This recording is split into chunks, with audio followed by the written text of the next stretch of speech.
Welcome everyone. Thank you so much for being here for Sam Costa's dissertation defense. My name is Dr. Alka Aurora, and I have been the chair of Sam's dissertation committee. And so I'll be guiding us just a little bit. So we're going to begin with introductions of the committee, and then we'll move on to Sam's presentation, which I'm sure is the reason we're here. And after that, the committee will ask Sam a few questions. Each member of the committee will ask a few questions. We will then step away to deliberate momentarily for a few moments, and then come back and offer our recommendation or basically our feedback on how the defense went.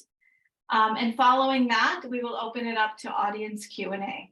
So rest assured, there will be time for questions from folks that are not on the committee.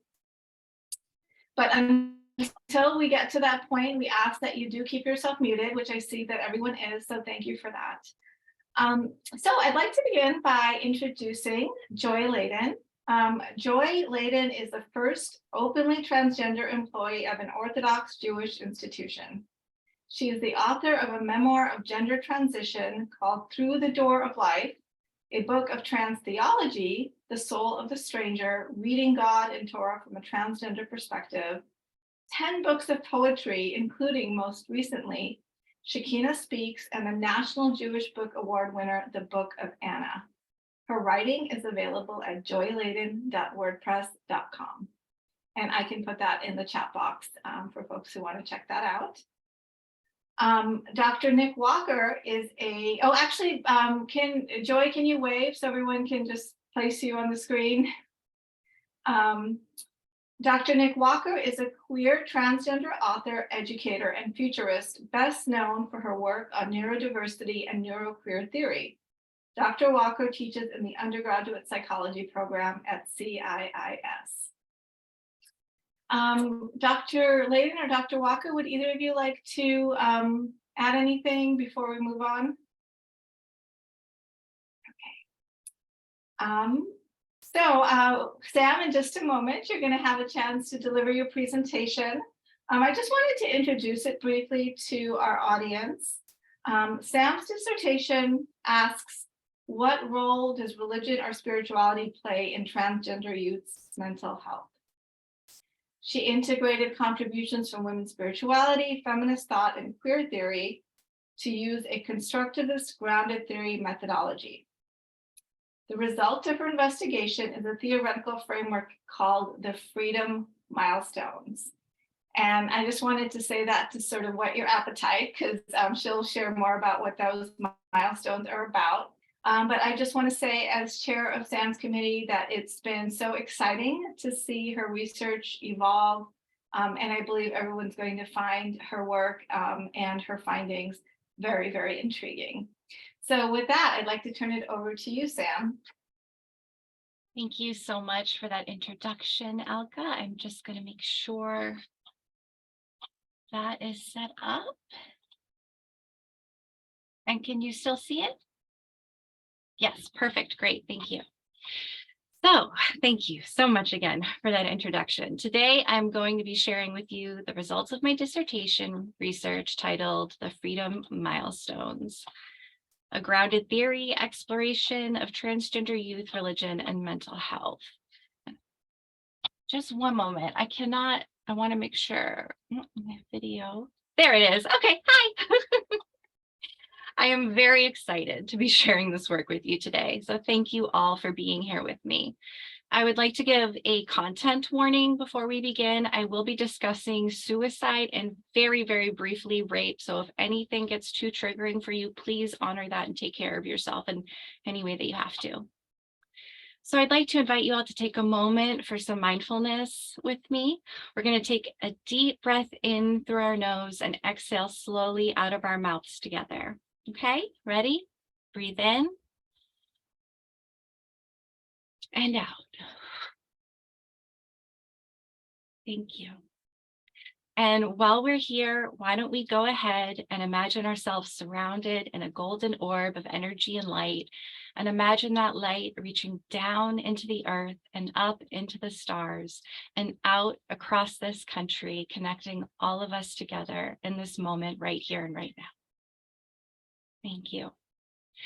Speaking of moments, I've been thinking a lot about all of the moments that inspired me to engage with the work that I'm about to share with you. And there were many of these moments, but the one that stands out the most was in 2006.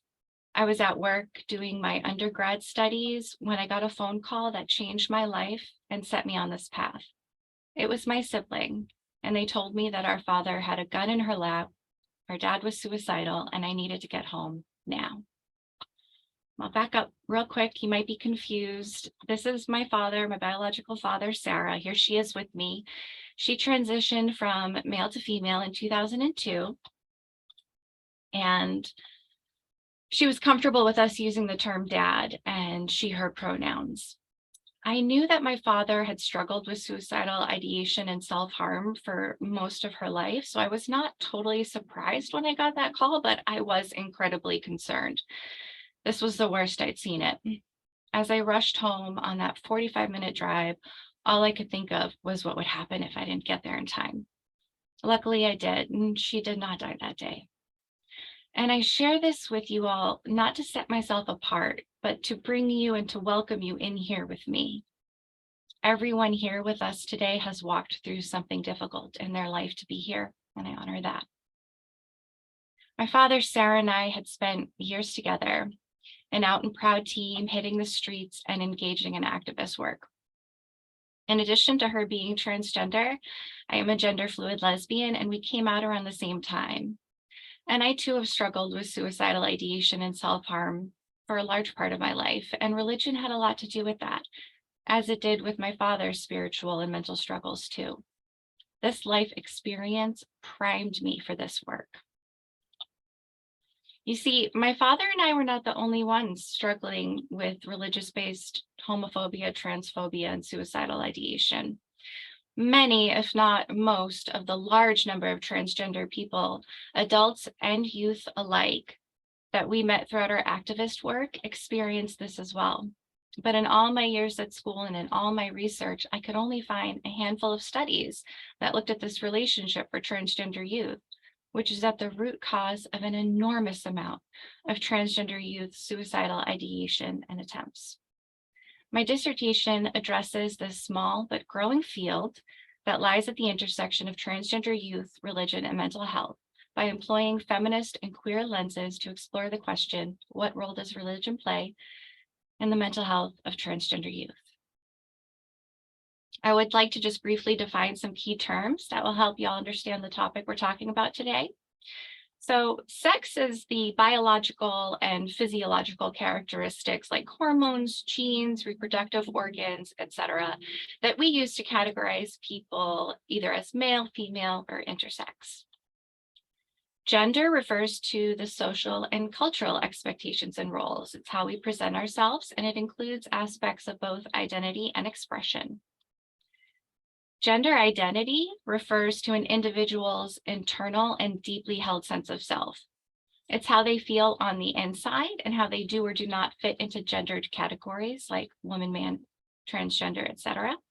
And it is not visible to others. Gender expression, on the other hand, is the way that an individual outwardly conveys or is perceived as conveying their gender. And this includes their names, pronouns, clothing, haircut, behavior, etc. Cisgender describes a person whose sense of personal identity and gender corresponds with their birth sex. Transgender is an umbrella term that describes a person whose gender identity does not conform to conventional notions of the sexes male and female. It's often shortened to trans. Non-binary falls under the transgender umbrella. Non-binary people often prefer to identify outside of binary categories of gender, whereas binary transgender people usually want to be accepted as simply men or women. Others may express their gender as non-binary, agender, gender fluid like myself, neutrois, and many more. The acronyms AFAB and AMAB stand for assigned female at birth and assigned male at birth. And the acronyms M to F and F to M stand for male to female and female to male. And that describes the journey for some transgender people who choose to transition from one end of the binary to the other. Neopronouns are pronouns that people have created that feel more appropriate and right for them than the traditional male, female, or gender neutral pronouns. And some examples here for you are VVIR, ZZIR, and ZZEM. And this is not to be confused with my participant whose pseudonym I gave them is Zem, Z-A-I-M, and I'll make sure I clarify when I'm talking about Zem, the person. And actually, if you didn't get to grab my participant handout description sheet, it's in the chat box of the Zoom call. Moving pronouns. So one of my participants has moving pronouns. Calibri goes by she, he, or they, and prefers for you to use them interchangeably, fluidly, and randomly. Gender nonconforming is a term given to people who don't conform with the gender norms that are expected of them. And plurality. So the most simplified definition of the term plural, that includes all the people who take the label, is someone who shares the same physical body with other individuals. Such a group is sometimes referred to as a system, though many plural groups use different terminology. And I share this because two of my participants shared the same body. This used to be known as multiple personality disorder. It has since been reclassified as dissociative identity disorder, or DID, in the Diagnostics and Statistics Manual, the DSM.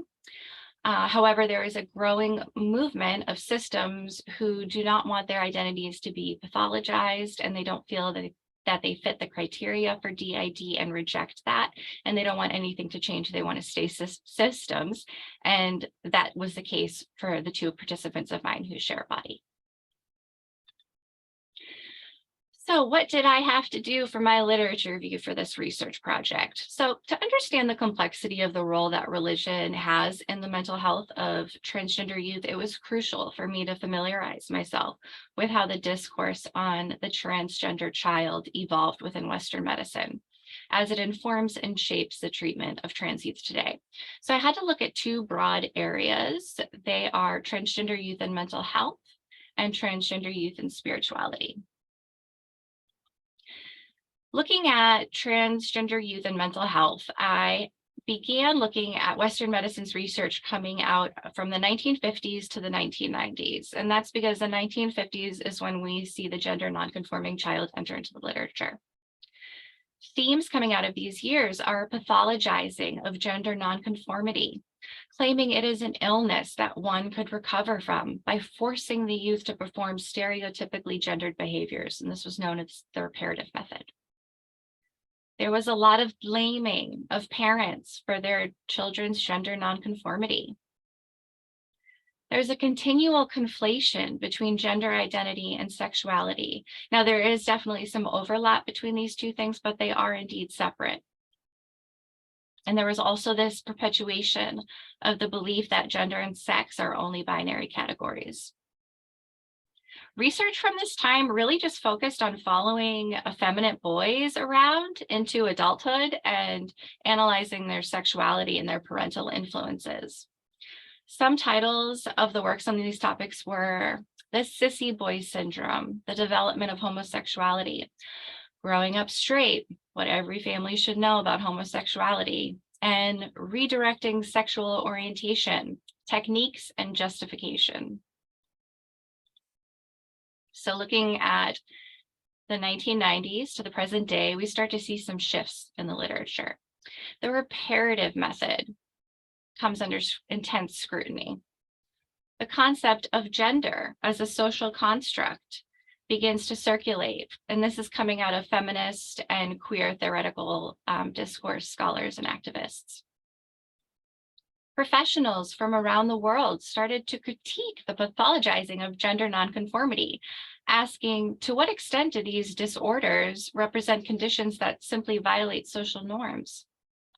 The Netherlands began tentatively attempting hormone therapy on transgender youth with positive results. And the affirming approach was introduced. This is very important. The affirming approach argues that if there is an early and persistent appearance of gender nonconformity in a child, that research shows that these children will often grow up to be transgender, and therefore affirming their identity as early as possible through social transition may decrease chances of depression and suicide, and this began to become recommended. Speaking of depression and suicide, researchers finally began looking at the extremely high rates of suicide and suicidal ideation in the transgender youth population, as well as the amount of harassment and bullying that they endure. A small amount of work looked at how these youth developed resilient responses in the face of these obstacles. And the DSM-5 changed the diagnosis of gender identity disorder to gender dysphoria. And this shift was aimed to help reduce the stigma of transgender people by emphasizing any distress that they may feel if their gender identity still feels dissonant, while maintaining a diagnosis that health insurance companies would accept. So even though we have things like the World Health Organization no longer classifying gender nonconformity as an illness in 2019, to this day, transgender youth still have an over 50% chance of attempting suicide. So looking at transgender youth and spirituality, I began looking at themes coming out of the 1990s and into the early 2000s. Like other researchers, I found that due to the lack of research surrounding transgender youth's experiences with religion, I had to look to research on LGBTQ plus adults with the assumption that there would be some crossover to transgender youth. I identified the following themes coming out of this body of work. Participants reporting that their sexuality is a catalyst for questioning religious teachings that they were raised with. Struggles to reconcile religious doctrine with their identity. Experiencing an increase in depression and suicidal thoughts because of religion, as well as experiencing oppression, wounding, and rejection from religious leaders. I did find one study that mentioned what they classified as a new concept, but that's only in Western history, that gender is an expression of an underlying cosmic principle that extends beyond male or female. And there was also a call for more research on LGBTQ plus youth and spirituality, which luckily happened. And now we're looking at themes coming out of the decade from 2009 to 2019, as this is when the concept of LGBTQ plus youth and spirituality started to gain momentum in academia.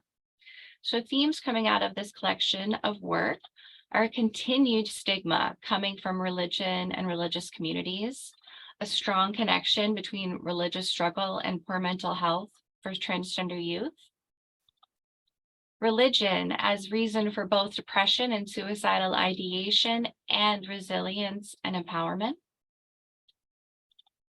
looking at the plausibility of having chaplains screen for spiritual struggle in gender nonconforming youth in medical settings, and a call for more research looking specifically at transgender youth, religion, and mental health, as this research began to indicate that what transgender youth was experiencing was different from what their cisgendered queer counterparts were experiencing.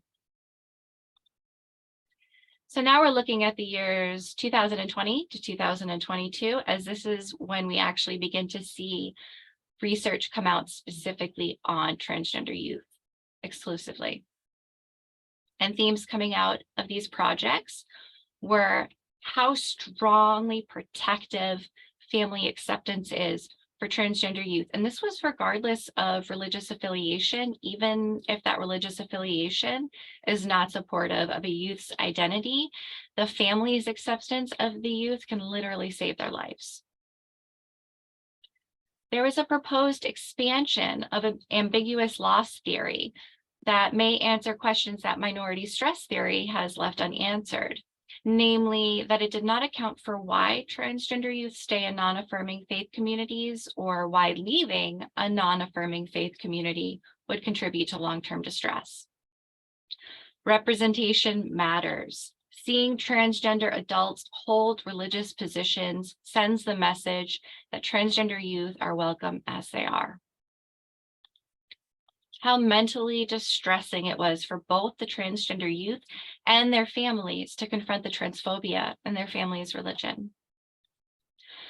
A drastic uptick in anti-LGBTQ+ laws in the US, over 200 in 2022 alone, and a call for a coordinated and interdisciplinary approach for transgender youth.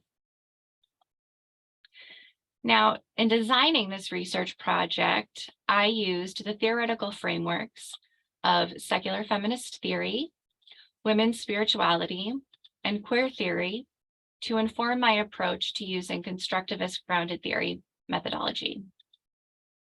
Feminist theory critiqued the positivist scientific method's limitations in portraying marginalized identities.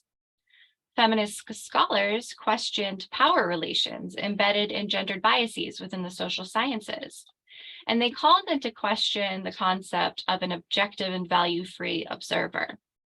So out of this discourse came three concepts that I used in my research. One of them is standpoint theory, and this is the concept that every person has different social positions within society, which leads to partial and unique knowledges. Excuse me, thank you. Feminist theory contends that standpoint theory accounts for how those assigned identities at the bottom of the hierarchies have a complete view of the social order because they have to learn the hegemonic or the dominant view and their own in order to survive. Intersectionality. This is an analytical approach that calls attention to how occupying multiple marginalized identities complicates the oppression experienced by these individuals. And reflexivity, which calls for researchers to be reflexive in their work, to remain sensitive to the perspectives of others, how we interact with them, to gain a deeper recognition of the power dynamics infused in ethnographic encounters. Women's spirituality is the practice of bringing the sacred into the academic world, and it embraces feminist theory while building on it by focusing on gender and religious theology and spiritual traditions. Founders of this field, Charlene Spretnak, Mara Keller, and Carol P. Christ, all agreed with standpoint theory, while also encouraging scholars to always strive to be more and more inclusive, bringing voices that are on the margins of a studied phenomenon to the center. And it also advocates for an integrated and embodied approach to the academic, whereas most other fields strive to cut the researcher off at the neck, only using the mind. Women's spirituality invites and holds space for the researcher to show up with their whole being, body, mind, and soul. Now, queer theory is a relatively new field. It's just a little bit younger than women's spirituality. And it can be a complicated field to grasp, but at its core, it's the repetitive process of unpacking and questioning the essence of all terms, concepts, and identities used in society. It informed my research approach in a number of ways, including remaining open to new identity, like new to me, gender identities, to honor all facets of a participant's identity, and to consider the ways that socially embedded power and knowledge production appears in my participants' lives. As a spiritual, non-binary person who has struggled with religions and their teachings for a majority of my life, I truly brought my whole self into this research, and I allowed my standpoint to empower me to connect with my participants while remaining sensitive to my position of power over them, both as an older person, but also as the person in charge of the interviews. So constructivist grounded theory methodology was developed by Kathy Sharmas, and it came out of her critique of traditional grounded theory methodologies' erasure of the researcher's subjectivity. Sharmas embraced the researcher's standpoint and created specific methods to ensure that they're engaging with reflexivity. I chose this method because when integrated with the disciplinary frameworks that I outlined, they form the most holistic and cohesive research approach that I could design. In addition, constructivist grounded theory doesn't follow the positivist method of proposing a hypothesis and then trying to prove it. Rather, you begin with an open-ended question and you let the data lead the researcher into developing a theoretical insight that looks into a social process from the ground up, hence the name. Constructivist grounded theory methodology has gained a reputation of developing theoretical insights that shape policies and procedures. And this goes hand in hand with feminist theory, women's spirituality, and queer theory's united work for a better, more just, and equitable society. Therefore, the combination of all of these creates a unique approach that seeks to not only recognize all of the working parts of a transgender youth's identity, but also work to make their lives better through listening to them by bringing their voices from the margins to the center. So how does constructivist grounded theory work? Well, for me, it began with intensive interviews, and then we transcribe the interviews and you go through and you code line by line. You're looking at segments of the interview and you're coding with gerunds. Those are words that end with ing, and you use those because you're trying to look specifically for action and process over interpretation. An example. This is an excerpt from one of my participants' interviews. I was playing with the other boys in my neighborhood. That's what they said. I coded that as playing with other boys, and then in parentheses, AFAB. Now, I had to include AFAB and what I ended up calling a queer qualifier to denote how the code represents an act of gender nonconformity. If I were just to see the code playing with other boys outside of the context of Fox's interview, I wouldn't know that that was a gender nonconforming behavior. And so the queer qualifier became very important for my work. The queer qualifier, and then we engage in a constant comparative analysis. You're always comparing codes with codes, asking, is there a relationship between these codes? And then you group those codes with other codes describing similar processes or indicating a similar relationship, and these develop into categories. To review, again, quite simplified, but we've had the interview, then the transcript, then the codes, and the codes get grouped together to create a category, and then you compare the categories with one another. Now, the researcher does this all while continuing to carry out interviews, and if that sounds like it might be a little chaotic, you're right, it was, but there's a method to this madness.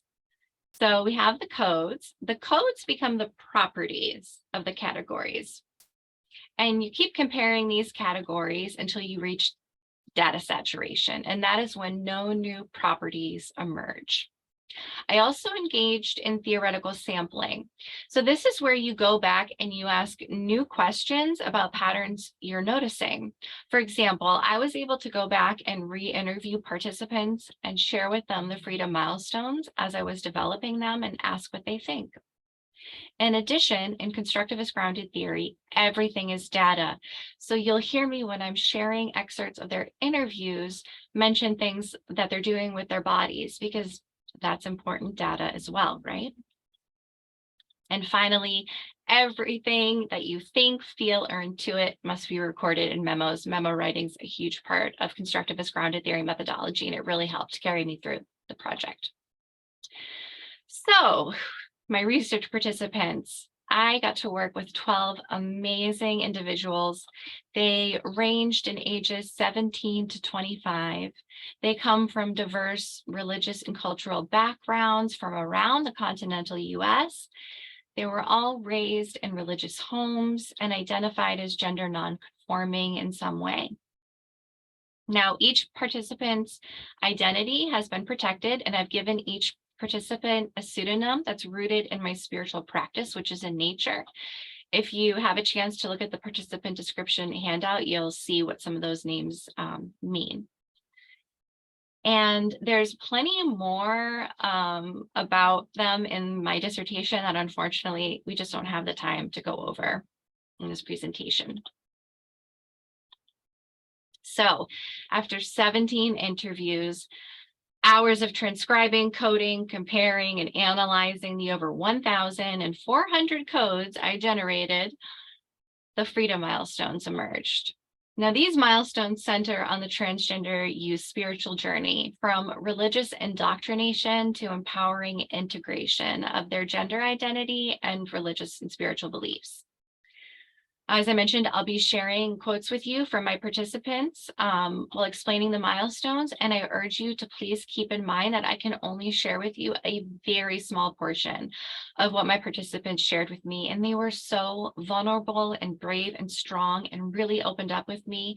It almost feels like a disservice to them that I can't share more of what they said with you, but if your interest is piqued, I encourage you to get your hands on a copy of my dissertation after this. So these milestones reflect a complicated and nuanced journey. And as such, transgender youth may experience parts of these out of the order that I'm presenting them in. However, I only observed this happening once.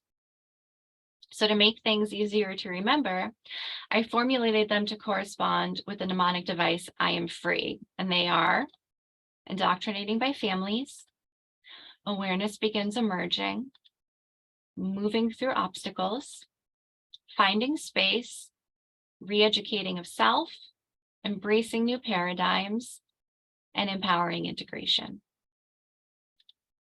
The first milestone begins with the family's indoctrination of the youth into a religion. Although raising children in the parents' faith is traditionally considered a positive social norm, for minorities who are targeted by religious-based rejection, it is a far more complicated experience. Properties of this milestone include being raised in a religious environment, attending church, temple, mosque, or synagogue, attending religious classes and camps, volunteering for religious organizations such as being a youth pastor or proselytizing, and learning strict religiously enforced gender roles. Participants shared how their families were devoutly religious and would consider members of the religious congregation like family as well. And this overlap in family and congregation effectively cut many of the participants off from meeting people outside their family's faith during their formative years. Abusive parents used tactics to instill religious beliefs in their children and would then use religious teachings to instill fear and obedience in them. For many, this looked like being taught that their intuition is evil, their bodies are inherently sinful, to fear hell and the apocalypse and demon possession. Many parents enforced religiously based strict gender roles from birth. One of my participants, Sage, their experience demonstrates this, and Z shared that growing up, I would say that the gender binary was very prominent in my life. Breaking eye contact, that I was expected to be a girl from the moment I wore a dress to my baptism. I know that I've always had to wear dresses and pantyhose to church, and the common phrase, voice shaking, act like a young lady, act like a young girl, was always put on me. Like Sage, Robin also experienced gendered roles from a young age, and she shared how her Catholic mother would take her clothes shopping and buy her feminine clothes. Robin felt forced, as she explained it, by this emphasis, on your family and like the ways of tradition. Voice trembles and eyes water, and that is really rewarded. And so I wouldn't really question, like at the stores, I hated clothes shopping, chin trembling and eyes watering more. But I never thought in my head, hey, maybe I should ask my mom if I can shop in the boys section. That never entered my brain. For Robin, the duty to family and the fear of retribution was enough to keep her from understanding her gender nonconformity. It created a wall in Robin's brain between her authentic self and the persona that she had to put forth to survive in her family.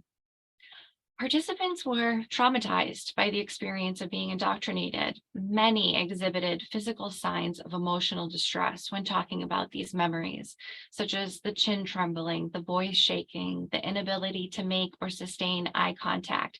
These are all signs of trauma in the body. And the gender roles were ingrained into the participants' identity and the family's collective identity. The thought to try to break free of them could not occur until they were exposed to outside beliefs. The second milestone, awareness begins emerging. So this is when the youth's gender nonconformity emerges as an inner awareness. In addition, this milestone includes the beginning of the spiritual struggle that ensues upon realizing that one does not fit into the binary gendered system as was expected by their family and religious communities. The participants reported emerging awareness occurring between the ages of 5 and puberty. And the spiritual struggle that developed alongside this emerging awareness contained multiple dimensions, such as a fear of hell, a fear of rejection from a deity or a family and religious organization, a need for reconciliation of identity and scripture, a deep questioning of religious authority, and the familial pressure to remain in the faith. It's important to note that participants reported a significant decrease in their mental health when discussing how the spiritual struggle they endured affected them. Reed shared, for me, it was like totally a fear-based thing. I remember every day I would be really scared because I would be like, oh no, I just had like a gay thought. Now I'm going to go to hell, laughs. And then I would be like, I hope God can forgive me for all of this stuff. And yeah, I remember that was when my mental health really went down for the first time in my life. So it's important to clarify that Reed, who is AFAB, experienced the conflation of their sexuality and gender identity while growing up, and this is very common. He knew that he was not straight in some way. He felt gay, but not as a woman loving women. He felt like a man who's attracted to men, but he didn't know that he could be a man. So he was perplexed. And so therefore, when Reed said gay thought, he was not speaking only of sexuality. It included a gender component to that as well. River shared, I was probably the most miserable when I was thinking that God hated me for being who I am. Because it's hard to get worse than the idea that there's some objective goodness that you are fundamentally, permanently separate from and rejected by, in very harsh terms, as some transphobic Christians would use. So I mean, chuckles. It's like, hey, you're fundamentally, objectively wrong. That hurts. The third milestone, moving through obstacles. So the third milestone contains the many obstacles that transgender youth would face in their journey. And I observed these occurring in 5 general areas, and those are mental health, increasing spiritual struggle, an increase in the discord between the youth and their families, lack of knowledge, and intersectionality. The obstacles arising from the connection between the youth's mental health and religious experiences is complex and multifaceted. As River explained, I was destroyed. And there's definitely a strong correlation between religion and my mental health. Who can be peaceful and think that God hates them? 11 of the 12 participants shared that they constantly felt full of dread. This happened between the ages of 8 and 19 and correlates to their growing acceptance of their gender nonconformity. Participants described how they lied to themselves, how they tried to believe that it was just a phase or to not think of it at all. Multiple contributors detailed how they policed their own thoughts to appease a strict family and religion who demanded only a cisgender identity, and many described it as being the lowest point in their lives. The increase in spiritual struggle, which leads into the increased discord between the youth and their families, as well as their larger religious community, was reported by many. And because of this, participants felt unsafe at places of worship. No person nor place was safe for participants whose families were deeply tied to religious communities. Friends would invalidate their gender identities, and pastors would teach them that being queer or trans is a sin and that they should feel ashamed. For many, this spiritual struggle went from being an internal process to an external one when it became about not having a community. Even therapists weren't helpful because they didn't have enough knowledge of religious traditions to help them spiritually. And this resulted in many of the participants experiencing compounded trauma from both the mental health professionals and religious leaders. When Sage came out as non-binary to their parents, their mother explained that God had created male and female. End of story. Sage's mother persisted and told Sage, "It's just that the devil got a hold of you. Your dysphoria is a trick of the enemy. It's just perversion and confusion," voice shaking. "So yeah, that prevents us from having a relationship because it's harmful to me, and she doesn't really seem to care." That's what Sage said about her mother. The lack of knowledge rather, covers areas regarding LGBTQ plus topics, as well as religion and spirituality. Participants who were kept in isolated communities faced the enormous obstacle of not knowing that there were other options out there aside from being cisgendered or the religion that they were raised in. There are multiple other facets of participants' identities that presented them with obstacles, and I employed an intersectional lens to make space for participants to talk about these other facets, such as race, class, ethnicity, disability, and religious prejudice, such as anti-Semitism. Sage shared how belonging to the Black community overlapped with the church and religious community to which Z and their community belonged. Sage explained, "I definitely experienced that fear of losing both families. I definitely believe that, well, the church definitely was a safe haven prior to my coming out or realizing I was trans. I guess because it was a Black church, there was never any there was never any racism for me to experience, for sure."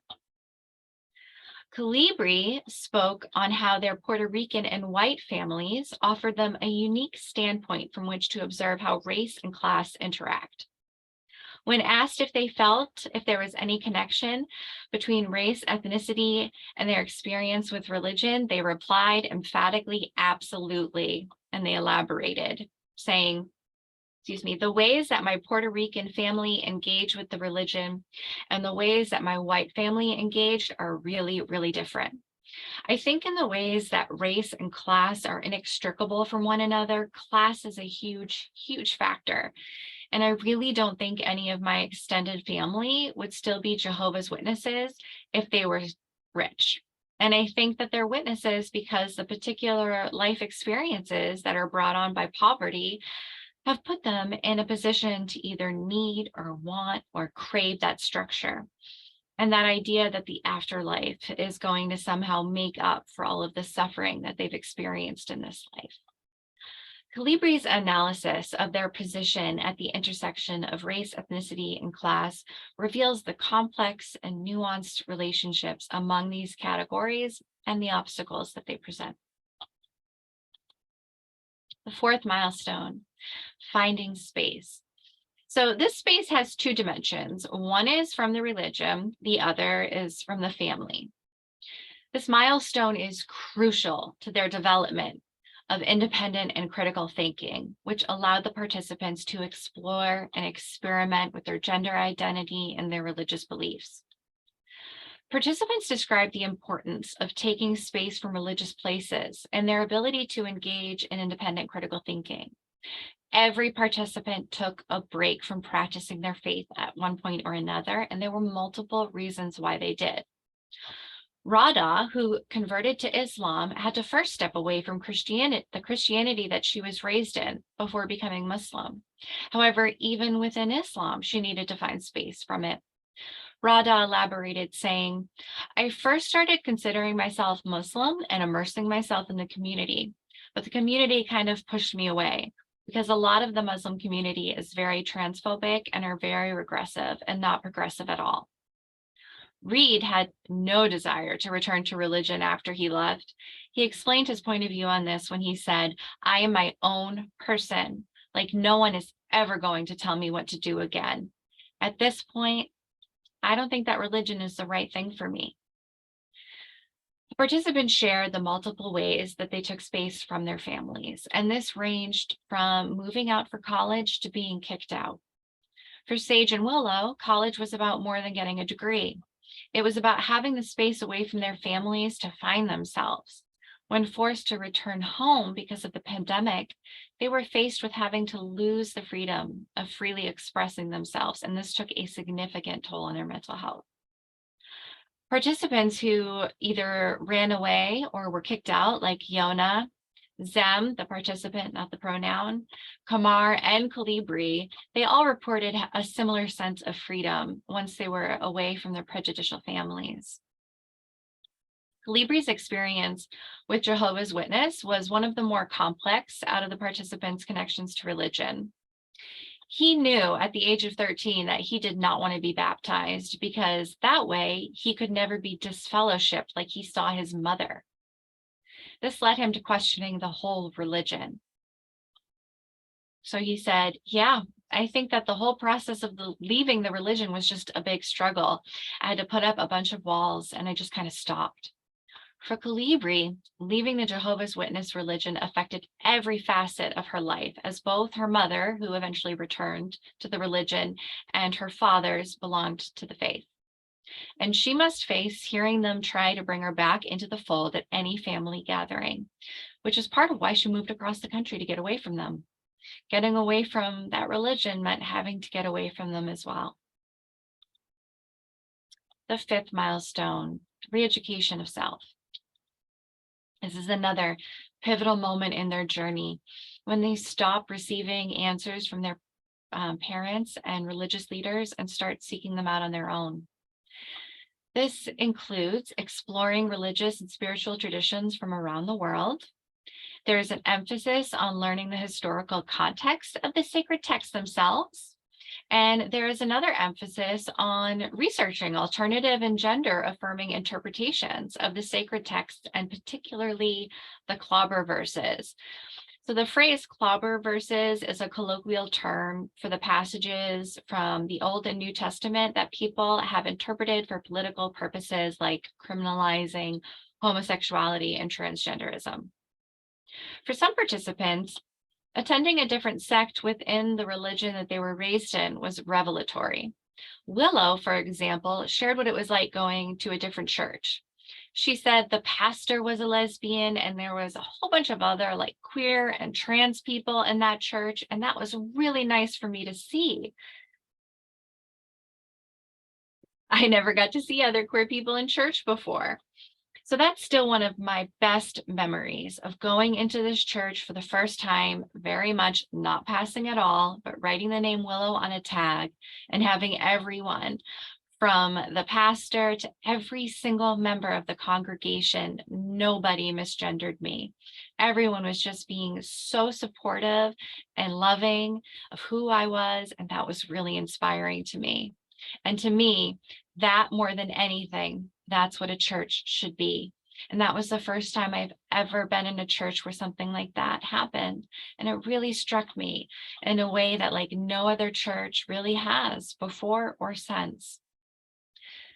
The participants described how learning about the historical context of a religion's sacred text was another essential component of re-educating themselves. The method of interpreting sacred texts is known as hermeneutics, and unbeknownst to my participants, they were engaging in a feminist and queer hermeneutics when they used historical context as a lens through which to reinterpret sacred texts in an LGBTQ+ affirming way. Netta had some strong opinions on those clobber verses. She shared, a lot of standard opinions were not even things that the rabbis ever thought would refer to anything resembling modern queerness, and that they thought that the lesson of Sodom and Gomorrah was less don't be gay as don't rape people who show up in your city unexpectedly, laughs. And the prohibition on cross-dressing was, as I recall, specifically applied to disguising oneself as a woman for the specific purpose of gaining entry into the women's quarters of a house to commit adultery. It's very important for them to find this out. The sixth milestone, embracing new paradigms. The group experienced significant changes after engaging in self-led religious research. Through the re-education process, participants reported paradigm shifts on multiple fronts. The group's conclusions after their investigations revealed numerous changes in their religious and spiritual beliefs, and many from the group began to break down their internalized gender teachings. All participants displayed confidence in their newfound knowledge. Them, the participant, not the pronoun, shared how their paradigm shifted upon learning how many cultures have revered us transgender people as spiritual leaders and teachers. And many trickster figures in spirituality and different pantheons are also gender queer or queer in some way, shape, or form. And I don't think that's a coincidence. Just my own personal spiritual take on it is we are the people who exist to poke holes in the boundaries of things. For the participants who were raised Christian and chose to remain Christian, a paradigm shift created space where their gender identity and their faith could peacefully coexist. The atheists in the group shared how they embraced new paradigms. Robin shared, religion, I don't know, it just feels like a placebo to me at this point, because part of me still wants that placebo effect for me to be like, oh, I have that nice feeling.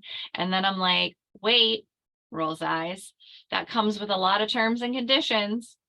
I don't know. Religion at this point just offers a fairy tale and a placebo, and I don't want any of it anymore. Participants were able to break down their internalized teachings on gender when embracing these new paradigms. Thinking critically about their gender identity had given them a sacred and intentional relationship with their body and with their sexualities. They were able to reconcile their gender identity with their faith through a feminist and queer hermeneutics of the sacred texts. And in doing so, they were able to accept their gender identities. Zem described this newfound paradigm when saying, gender is a playground and fake, and I'll just make up whatever I want.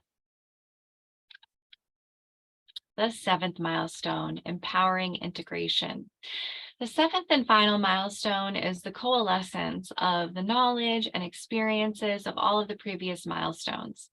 This integration of their lived experiences resulted in a strong sense of empowerment. Milestone presented in various ways for the participants. Well, some found progressive variants of the faith they were raised in to call home. For others, it was the celebration of a newfound religious faith. The atheists reported that it was through the release of religious expectations that they were able to find within themselves acceptance. Now, despite manifesting differently, the majority of participants reported these three results for this milestone: an increase in mental health, an overall sense of empowerment, and an integration of spirituality and gender identity. Fox also felt that religion had an overall positive effect on him, although he made sure to point out that encountering transphobic religious beliefs like his father's could take a toll on his mental health. He shared, for the most part, there we go. For the most part, it does give me life. And as I've learned to just accept myself, I've only gained more joy and more happiness. Touches hand to heart as smiling. Their ability to religiously defend their gender identity and by extension, their very existence emboldened them. I noted this in their answers to the questions more philosophical in nature. For example, when participants were asked if they believed if God had a gender, they responded that God has multiple genders, all genders, and no genders, reflecting back their own experience of gender and divinity. In addition, they all believed that God had made them gender nonconforming on purpose, and therefore there was nothing to feel shameful about. Instead, they focused on how they felt a deep gratitude towards God for making them the way that they are. All participants argued that being transgender is a natural form of diversity. It was particularly powerful hearing this from Robin. Now, ultimately, I would consider the person themselves to be the authority on what freedom milestone they have or have not passed, but Robin, I suspect, was transitioning from the third milestone, moving through obstacles and into the fourth, finding space when I interviewed them. As such, this was all very fresh for her, and she was very emotional and broke down several times in tears during our talk. So when I asked her why she thought transgender people exist, I was not expecting her answer.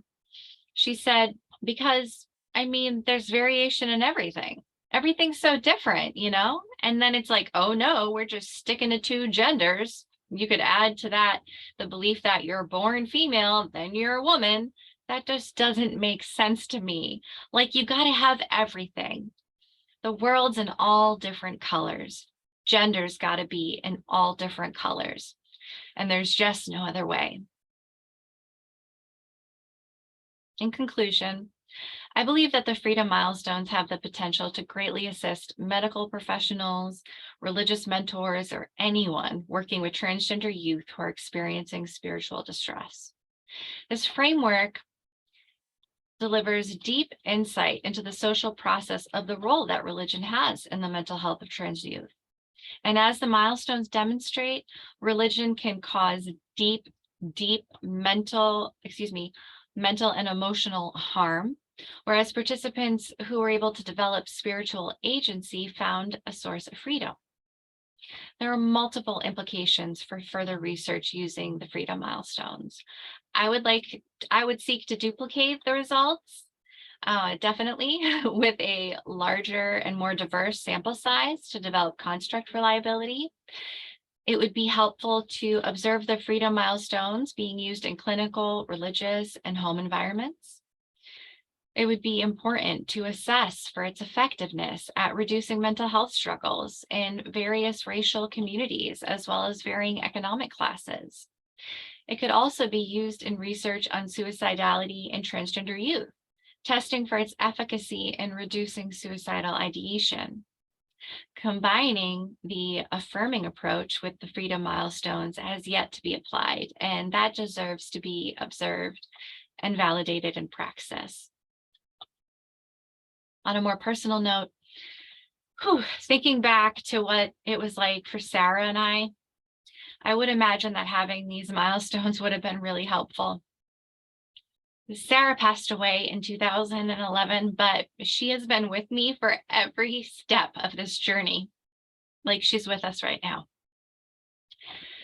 Since I began this research, I've started volunteering as a suicide prevention and crisis intervention counselor at the Trevor Project, and I've also accepted a position on the board at a religious nonprofit organization created by and for the LGBTQIA+ religion and its population and its allies, called Prism Sanctuary. Working with the youth directly like this has brought such meaning into my life, and it also feels very healing to be doing this work every week that is helping them. And I can attest firsthand that the over 400 anti-LGBTQ+ laws that have been introduced in this country in 2023 alone has had a severe effect on their mental health, especially the mental health of trans youth. I am so thankful that I survived my years of suicidal ideation to be here now and to be doing this work. Women's spirituality has a saying amongst its students. It's not a degree, it's a calling. And it isn't a calling for the faint of heart. You show up here and you are given the tools to hold space, to lovingly explore your deepest wounds and find the medicine that lays inside. In closing, I want to express my deepest gratitude to my friends and family for their never-ending support, to my parents, Sarah, Nancy, and Ray, to my fiance, Rachel, and of course to Doctors Alka Aurora, Joy Layden, and Nick Walker for their incredible support throughout this research project. I am the luckiest doctoral candidate to have been blessed to work with such an amazing team. Thank you. Thank you, Samantha. I'd like to suggest that we all we can clap, we can use the clap gesture. Thank you so much, Samantha. That was a very powerful and moving presentation. I'm sure I can see just from looking at the faces where the videos are on how moving your presentation was, Sam. If you're able to, Sam, okay, you're turning your video back on. That's great. Sorry, thank you. No worries. So just as a reminder to everyone about what's coming next, so the committee will ask 2 rounds of questions of Sam, and then we will go into a separate breakout room to confer. And while we're in that breakout room, you are welcome to have a discussion amongst yourselves. I would suggest maybe not having a more formal questions until we come back, but maybe just, your congratulations, conversation. And V, would you mind moderating that piece? And then when we come back, then we'll have a little bit more time for your more sort of questions about the substance of the presentation. So I'm actually going to go ahead and take the liberty of asking the first question because it really follows from the conclusion of your presentation, Sam, which was so well done. I just really have to remark upon that. You mentioned that the freedom milestones, that you would like to see them being incorporated into different services offered to transgender youth. I'm wondering if you could elaborate on how you can see them being used. I mean, would it just be presenting the milestones to the youth, or do you have any thoughts on how a counselor or social worker or even a teacher, or how someone would actually bring that into the sphere of working with transgender youth? Yeah, absolutely. I've thought of several different ways that this could be carried out. One of the ways that I think it would be most effective is if it were to become part of the education materials that are beginning to be provided for parents and caretakers of transgender youth. That's one of the points in the new guidelines and recommendations that was just published last year. And they are really encouraging chaplains to get involved when first for screening for spiritual struggle in medical settings, but then for taking an active role in making sure that, first of all, the family is properly educated on these things. And second of all, has access to resources for affirming interpretations of that religion's sacred texts and for affirming religious mentors as well. And I think that the Freedom Milestones would work very well within that context, not just in a form of like, hey, look, this is what some people have gone through and this is what they've experienced, but also for, oh, okay, you're at the part where you're re-educating self. Okay, so let's find some resources that will help you with that, or, fill in the blank for whatever different milestone. I also do plan on translating the milestones into a book. I also want to develop workshops on this. I'd like to develop, I would like to offer my services to train people on how to recognize these milestones in youth. And that way they if they're trained in it, they would have those resources in that framework ready to go. Yeah, I think that's it. Thank you. Good to see you. You've thought a lot about that. So Joy, Yes. what your question, please? I have maybe some follow-up questions about the use of them also. I want to start by saying that was a fantastic presentation of really fabulous work. And to me, the sine qua non of academic work is when, after doing all of the theoretical and analytical rigor stuff, it comes out as lucid and simple and readily comprehensible by the people who it's about.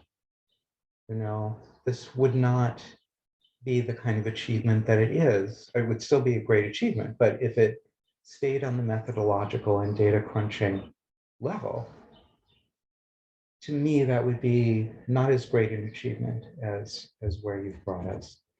I wanted to ask I'm not sure if this is a genuine question or just a let me show that I'm paying attention question, but maybe a little bit of both. But I'm struck by a number of the individual things that you included as milestones. There's a an implicit parallel here to developmental milestones in children. I had 2 children with developmental issues, so often those are understood as being dependent on one another, right? They may not come in order, they often don't, but they're dependent on one another in certain kinds of ways. So I'm kind of wondering about that, but the first thing I'm wondering about is, it's a striking and bold choice to say that the first freedom milestone is indoctrination by the religion. And on the one hand, I think it's an extraordinary move because in a way it's saying the, empowering integration you can't achieve unless you've first been indoctrinated. And in a way, it seemed to be redeeming the whole religious indoctrination process. In another way, I'm wondering if you were just saying, no, chronologically, obviously, until you've been screwed up by a religion, you can't work your way through that. So I'd love to hear what you're thinking of this. I'm not sure I understand the question. Are you asking? Yeah, sorry, could you just clarify a little, please? Yeah, do you see it as a developmental milestone, right? You're including it as the first milestone, even though, right? So that suggests that it's part of an ultimately liberatory process, the indoctrination thing, versus this is just historically where things have to start because you need something to be liberated from. And does that make sense? Yeah, and I would say that it's more of the developmental. I mean, I think it's a little bit of a both end situation. Netta, who probably had the least religious parents, hypothesized, perhaps if one isn't born into a religious family, then one never needs to experience any of this. And I thought that was an incredibly astute observation and very true. I don't think that these milestones are going to be applicable to every trans person out there. I think they're just going to be applicable to those of us who were indoctrinated into a faith and, led to believe that we are the devil incarnate. I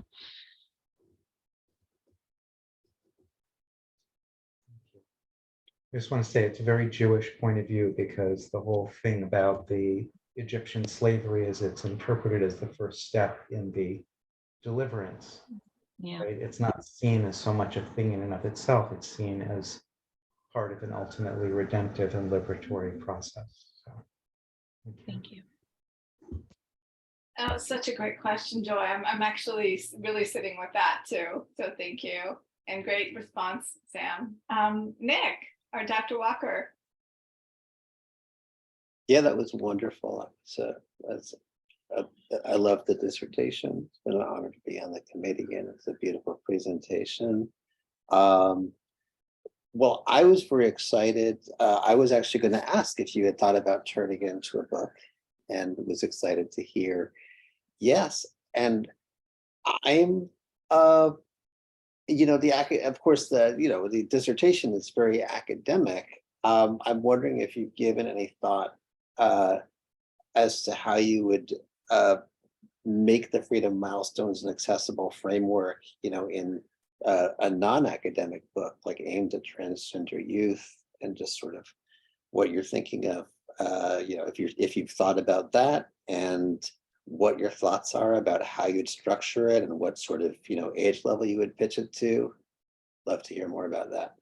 Yeah, so I can see. That's a great question because I've been thinking a lot about that. I could see a couple of different things happening. First of all, in terms of creating something that is a little bit more simplified and a little bit more accessible to younger children, I think that would be fantastic, and I would love to do that. However, I would also really like to continue this research, following the data, seeing where it would lead me. When I was seeking participants, I spoke to people from around the world. I'm talking people from Hungary, from Italy, from the Netherlands, who wanted to talk to me about their experiences, but because I had to limit it to just the United States, I wasn't able to, include them. But I asked them if they would be open to being interviewed in a few years for my book, and they all said yes. So that I have a rough idea of where I think it would go. And I think this would probably be a little bit of a higher level book in terms of the audience that I would be gearing it towards, perhaps like teenage and young adult years. But something that's really important to remember is my participants are some of the first in a generation to ever have the opportunity to grow up trans. So their experiences are going to be so different from someone in their 50s or 60s. And I am curious to see how those differences lead me along. I don't know where I'll end up, but I think it will be beautiful either way, wherever I end up, as long as I keep following, the data. Wonderful, thank you. Okay, so now on to our second round of questions. My question has to do with, Sam, with your experience as a scholar specifically of women's spirituality. As you may know, in your presentation, you highlighted some of the ways in which women's spirituality frameworks of bringing the sacred into academia really supported your work. Yet, you didn't have time to get to that. There has also historically been a tension with women's spirituality, some practitioners who have felt that, that they're very focused on reclaiming the power of the female body, the menstrual mysteries, wombs, and also the female experiences under patriarchy. And that sometimes has brought in a tension with the queer theories, ideas that gender is purely a construct and, kind of not taking into account the sacred nature of our embodiment and that there's a specific power in the female body. So I was just wondering for yourself, as a women's spirituality scholar and a queer theory scholar, how has this, and perhaps your dissertation work has also informed this, how do you sort of make sense of that tension? I don't want to say it's a contradiction. I think it's more of a tension. Yeah. It's something that has definitely been on my mind a lot lately, especially seeing as when I entered the program, I was outwardly identifying as a cis woman, and I was having a very stereotypically female bodied experience. And throughout my time, I realized this, I don't feel like a woman the way that everybody in women's spirituality talks about feeling like a woman. And there definitely was some tension. There were some moments where I felt like what we were talking about didn't apply to me at all. And there were moments where I was afraid to come out because there were some, people in the community who were very transphobic. And I think two things come to mind. Going back to what Charlene Spretnak and Mara Keller and Carol P. Christ wrote in that Aims and Methodologies, that in women's spirituality, we are always striving to be more and more inclusive. And that includes being inclusive of gender nonconforming experiences. And I think that we have to be able to make space for both and really be specific and intentional about when we are asking people to gather dependent on their biology. Like, we really need to be clear on why that is important, and someone with a different biology shouldn't be included in that discussion. That's not to say that they shouldn't happen. I absolutely think that they should, but I just think that it requires a little bit more thought than perhaps we've been giving it. Thank you, Sam. I really appreciate you sharing that personal perspective and experience. Yeah. Nick or Joy? Second round, Joy.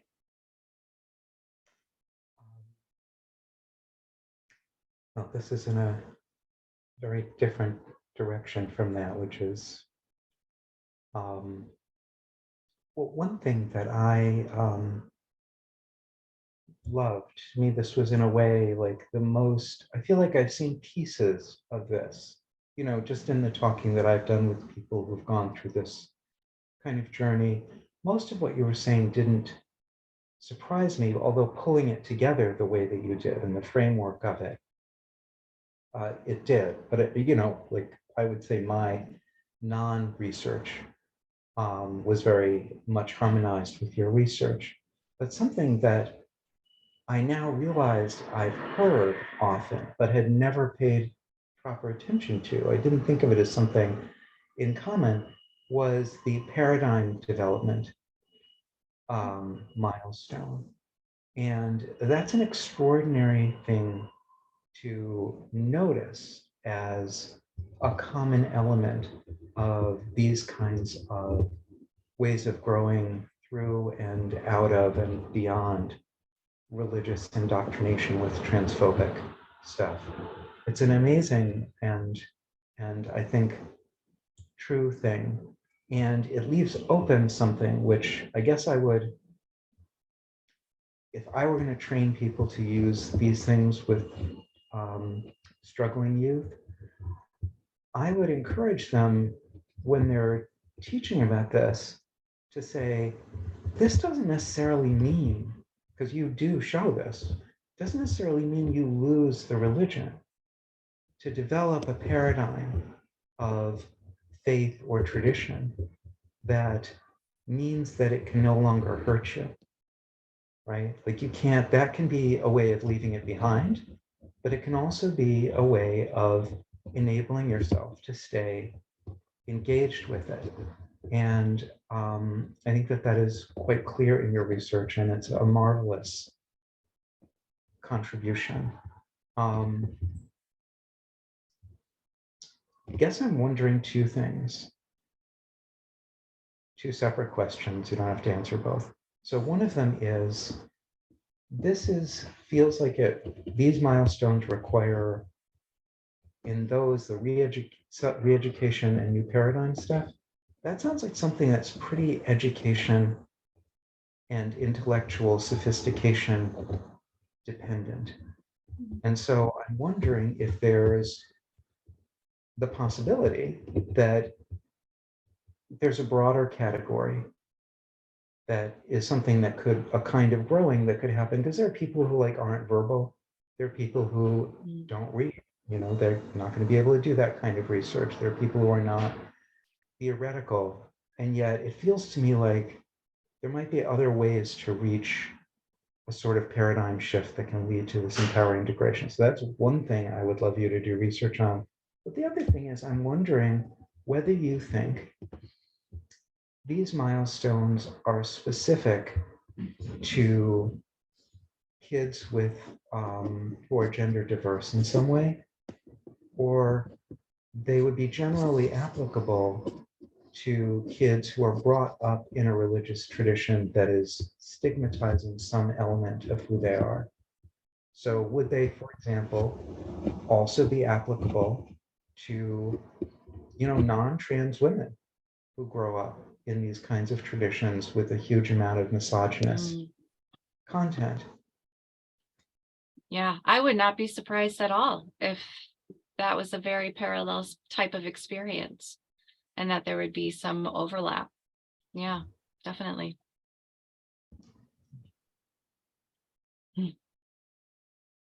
Anything more you want to say about Joey's comments or questions, Sam? Sorry, I was just going to say I would have to do more research to be able to really answer it, which I am ready to do. Thank you. And another question from Dr. Walker. Yeah, well, I'm always interested in anomalies in the research, and you did mention that only one of your subjects did not follow the steps of the Freedom Milestones in order. So of course I want to hear about that. Yeah, so that was Robin.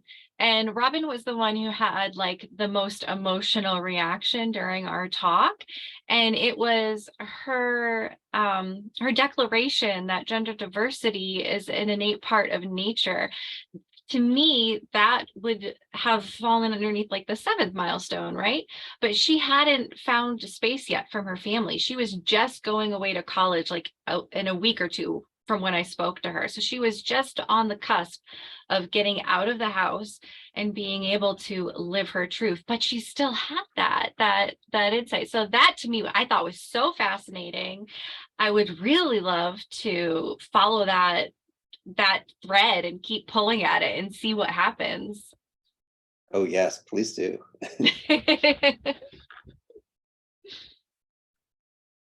Okay, thank you. So that concludes the committee questions. So at this time, V is going to move the committee into a breakout room to confer. And we will just take a few minutes, 5 to 10 minutes, and then we will come back and then we can have time for Q&A from the audience. So we want to say congratulations, Dr. Samantha Costa. You have passed your dissertation defense with flying colors. And we wanted to know that not only did we have a very high opinion of your dissertation itself, but the way that you presented it today was so lucid and so, just well structured and clear and inspiring. So a hearty congratulations. We are so excited about your work that we want to, you need a break, you need a rest after you file this dissertation. But we just want to be like, well, now we want you to do this, and we want you to look at this and much like that, because we just are so excited. And I know you already thought about some directions for future research, but it is important to sort of pause and then just acknowledge and take a break what you've already done. And I want to invite Joy and Nick if they want to say a few words as well. Mostly, Sam, we're just thrilled and we want you to do more. But it is absolutely true that you need to just bask in the glow and also let things settle and give it a rest, because you'll find that things integrate in new ways when you move away from it. And then pretty much the moment you stop doing that, I would like you to make a bookmark with the freedom milestones on them, and that can easily be distributed to everybody who's doing this work and put up on bulletin boards. I mean, All right, I'll do it. But so I'm thinking you rest for 45 hours and then you dive in. That's it. No, thank you. Thank you so much for doing this. This is really gonna save lives and help people save lives. Thank you. Thank you for your support, both you, Dr. Leiden, and Dr. Walker. For those who don't know, I've struggled with some serious health issues to get this done, and my whole committee just said, I'm with you to the end, and stayed with me, and it was just, I'm forever grateful. Nick, did you want to add any words? It's been such an honor to be with you for this journey, and just amazing work. Just so thrilled, so happy for you, and so thrilled with what you've produced here and the work you've done. And yeah, excited about what you're going to do. But do take time to rest and integrate and celebrate. If you do reach, if you do come to a point where you want to, turn it into a nice, tidy little accessible book for a young adult audience, reach out, get in touch, because I've got a bunch of experience with that. So I'm happy to be of help beyond this dissertation journey. Oh, thank you, Dr. Walker. I will definitely be reaching out. Thank you. Thank you for that, Nick. So I just want to say a little something about process. Usually we do the audience Q&A before the committee confers, but Joy, Dr. Leiden, had to leave a little bit early. So she's had to leave the Zoom room, but we still have time, close to 30 minutes, for further conversation and audience questions.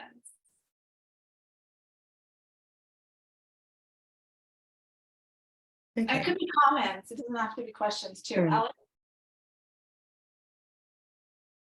Dr. Costa, love saying that.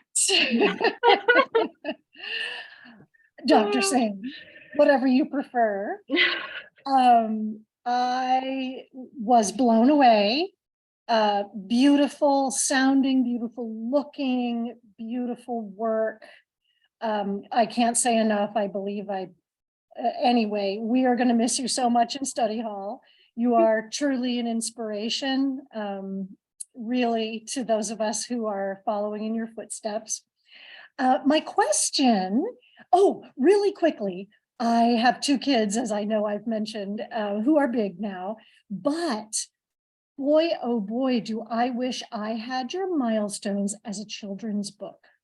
Yeah. To help, because as you've mentioned, so many of us realize who we are when we are tiny. So just thought I'd throw that in there because you don't have enough to do. And my question is, Dr. Costa, could you let us know a little bit about what your participants themselves said about the Milestones? You mentioned that you had the opportunity to share them with your participants, and also that in today's presentation, you didn't have enough time, of course, to honor your participants fully by sharing so much. And I would love to hear more about their reactions. Yep. So I was able to go back and share it with 3 of the participants. One of them was like, "Oh yeah, no, that looks right. Yeah." Didn't have much else to say. The second one said, "I think some people might break off in the middle, and maybe they'll come back, maybe they won't. But yeah, no, I can see this." And then the third said, if I had these when I started this process, I would have known that there was hope at the end of it. And that was the most powerful response. To me, that was like, okay, I'm sold. These are doing something. Thank you, Ellen. Dr. Williams. So Dr. Costa, I have 2 questions actually, and one was about is about finding space. So you speak about finding space as actually physical separation. So did any of the participants speak to it in terms of finding emotional or psychological space, although they were still within the caustic environment? Yes, absolutely. So Robin, the one that I've been speaking about, who had like the most emotional reaction during our talk, she had developed a way to basically just like shut her mind off when she was in church that she described to me. And she also said, like, I'll never step foot in another church, but unless I come home and I'm with my family, and then I'll just be, I think she called herself like a Christmas Christian or something like that. But she wasn't the only one who indicated that when they weren't able to achieve physical space, that they had to do so within themselves and just kind of check out and try to dissociate through the attempts to be indoctrinated. Okay. And thank you for that answer. And I was really intrigued by the participant that moved from Christianity to Islam.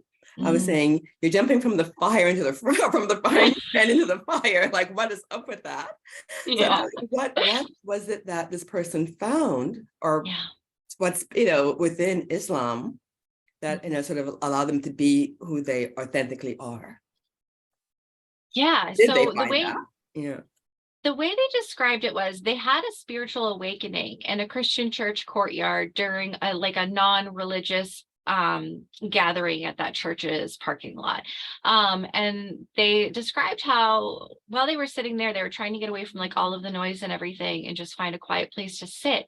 They had what they could only describe as like an enlightening experience where they just felt like the presence of divinity so clearly. And they didn't specify what it was about that experience that led them away from Christianity, considering it happened at a Christian environment. But they did say that their relationship with Islam was their own personal miracle, because it kept pushing and pulling them back and forth. And no matter how many times they were pushed away because of all of the, anti-trans sentiment in that community, she still felt in her heart that she was called to practice Islam. And yeah, she called that her own personal miracle. So there was just something about that faith that just spoke to her. I remember talking to her about how beautiful the Quran is, to hear it read aloud in its original language. I know that there was something about that she found very inspiring and felt very much like home to her. So Thank you. yeah. Yeah, thank you. Demutre. Wow. Hello. Mhm. Congratulations, Dr. Sam. Oh my Thank you, Dr. goodness. Claudia. First off, I just wanted to say you did constructionist grounded theory. Are you crazy? That's insane. I took one look at that methodology, ran. That's amazing. You're amazing. You're incredible. The amount of time that takes. Wow. Okay. So question, I teach a class called The Christian Tradition, and we cover queer theology, but I guess it's more of something I want to talk with you as well offline, but I want to also cover trans theology, trans theory, and where did you first start? Like, where do I need to go to look in this direction? Because I want one of the things we first do in class is we go over their spiritual autobiography and like how they came, what's their lens, how do they come into the, where are they now, where have they been? And we've hit on this. Some of my students have hit on that. And so I'm just curious as like, I think this is a deeper conversation for you and I offline, but like, where did you start looking? What did you find, in this? Is that too broad of a question?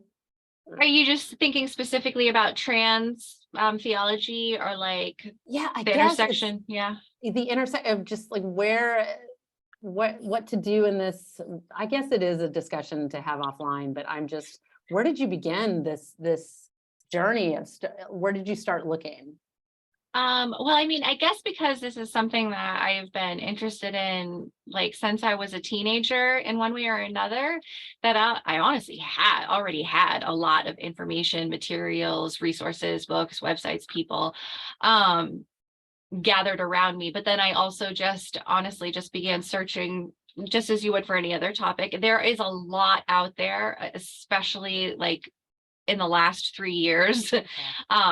Specifically on this topic, we should definitely talk more about this offline, because I have like a whole list of things I could share with you. But yeah, I mean, there's a lot out there for sure. Okay.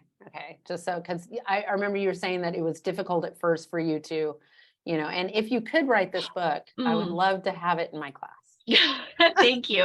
Yes, for transgender youth and spirituality, that's where there's a huge lack in resources. Okay. But there are older trans Christians and trans people of other faiths that have written about that intersection as well. But if you're looking just at youth, I got you. Okay, great. Thanks, sweetie. Love you. Love you. So will I get used to being called Dr. Costa? This is crazy. Relish it. Hi, Dr. Costa. It's me. Maybe. So, somebody already mentioned this is a high bar that you raise for us PhD students. That's it. And just like big shoes to follow in. And there is another thing we have in common. I work as the counselor at the San Francisco Suicide Prevention. So I wanted to, yes, you mentioned that you're at the Suicide Prevention Hotline at the Trevor Project, and you can tell us a little bit more about the Trevor Project if you would like. So my question is about suicidality, but first I have a comment. It's really important to emphasize to what extent your research contributes to suicide prevention as well. Especially because in the mainstream suicidology, there are these unfortunate notions that suicide is individual, meaning something is wrong with you, and that the psych science, biomedicine will fix it. and the theoretical framework, and not just theoretical framework, activist framework as well, to which your research contributes, is about linking suicide to injustice and inequality and oppression and discrimination. And very importantly, when we do that, which is basically social justice approach to suicide, there is a tendency to go into the political being, social, economic, etc. You are looking into the spiritual aspect. So you are, you're like bringing together some, I wouldn't say marginalized, but, pushed to the sides, extremely important issues such as spirituality, mental health, suicidality, etc. I would like to invite you, since you're at the Trevor Project already, to see to what extent your research in terms of pamphlets, in terms of, discredited myths and stereotypes can contribute to suicide prevention against the suicide of trans youth. And there was my question somewhere there. Yes, are there prospects? Are you thinking about something along these lines? Your research can go to so many different important purposes. Yeah, thank you. I'm absolutely thinking along these lines, and it would be phenomenal if the Trevor Project eventually wanted to include my milestones among their resources that we use while we're working with contacts. But yeah, the Trevor Project is the nation's leading suicide prevention and crisis intervention hotline for LGBTQ plus youth. It's been around for about 20 or so years. And our goal is to end LGBTQ plus youth suicide. So yes, I think you're absolutely right, V. I'm really going to push to see how I can validate these milestones and see just how much they can reduce suicidality. I just keep hearing my participants saying over and over again in my head, who can be peaceful and think that God hates them. That right there is the crux and the core of all of it. And that is the piece that we need to really address and affirm and validate for them that they are made like this on purpose, and there's nothing wrong with it. There's no reason to be ashamed, and that they are loved by the Creator just as much as anyone else. And I think that is kind of like the linchpin. Thank you, Sam. Extremely important work. All the best to you with every next single step. Thanks. Thank you, V. Thank you, V. I just want to name, before I'll turn to Amanda in a moment, that for the recording, because people will be able to see the chat, is that Rosemarie Leclerc has offered that she says, would be more than happy to help you develop an app to reach youth with your research if you're interested. Wow, that's exciting. Thank you, Rose, with the apps. Rose, you are so brilliant, Rose. Thank you. We'll talk about that for sure. Great idea, Rose. Thank you. And Amanda has her hand up. Hi, Dr. Costa, congratulations. Thank you. I keep coming on and off camera because I keep bursting into tears, and I just want to thank you for this work that you've done. As a person who also survived youth, and didn't think she would be here today, as a queer, because it's rough to be a queer person in the US right now. And as a student in the Women's Spirituality program, I'm in the second semester of my master's degree. I'm just starting to imagine what could be possible if I went for a PhD, and you have shown me what is possible. I have also struggled with what it means to be who I am at the intersections of everything I embody in a women's spirituality program.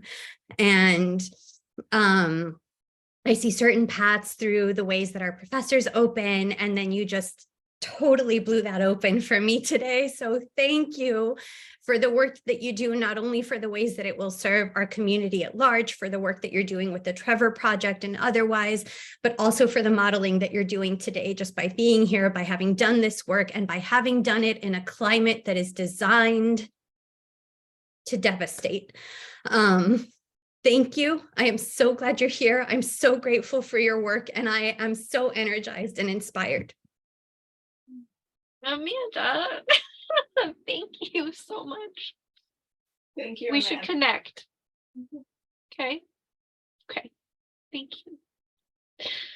Whew. Okay, we have a few more moments, a few more minutes, if anyone else has any comments, and if not, that's fine too. We've been on Zoom for a while, so there may be some Zoom fatigue settling in as well, and just a lot of emotion, because that was such a moving, I mean, such an important and moving dialogue and research and work. Well, I should share this with you. I don't know if you can, it says Samantha Costa, PhD. My fiance got this for me. Wonderful. Did we have when the committee was in the breakout, did we have a chance to acknowledge your family, fiance, and friends? Oh yeah. Yeah.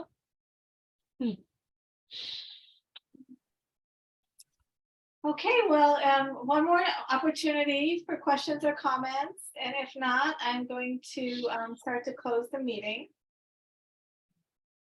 And as we before we close the meeting, I'm going to ask you, the committee, and V, and to just stay on just for a moment, to say goodbye.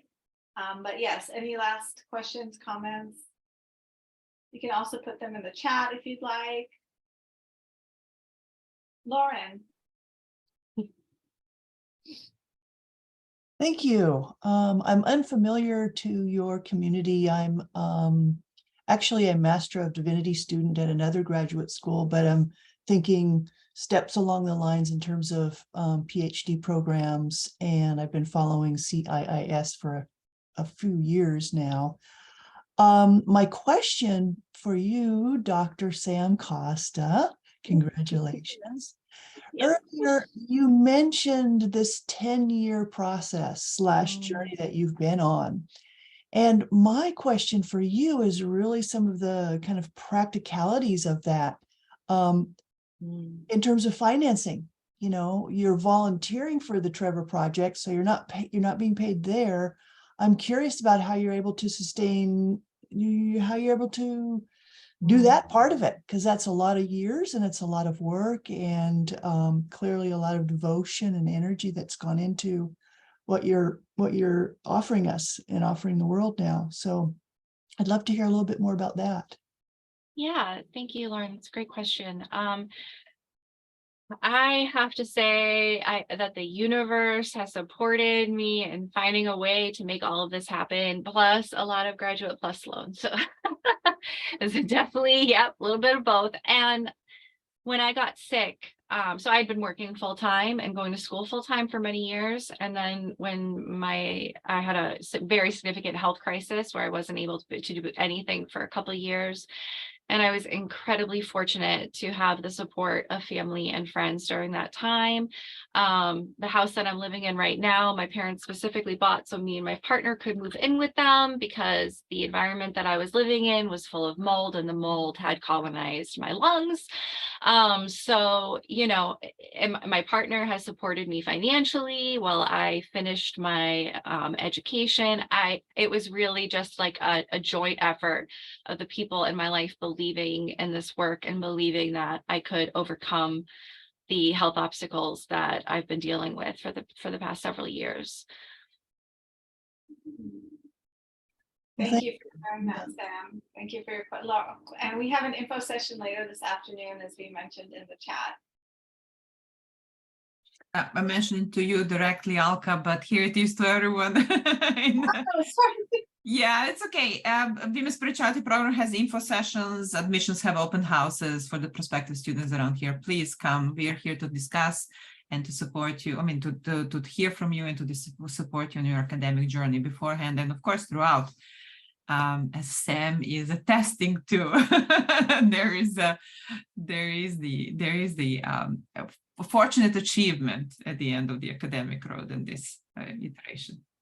Yep, and I believe that being at CIS was a huge part of it as well, because when I had to go before the Academic Standard Committee and explain my case and why I needed more time, they were everybody in CIS has been so supportive, so understanding, so compassionate. I don't know, CIS is so unique, and I don't think that I would have had the same experience at a different institution, for sure. And the study hall is inviting you to stop by and, just, work with us. Study hall. Study hall is awesome. All right, everyone, at this point, I'm going to stop recording. So anything that is, if anyone wants to say anything that's not recorded.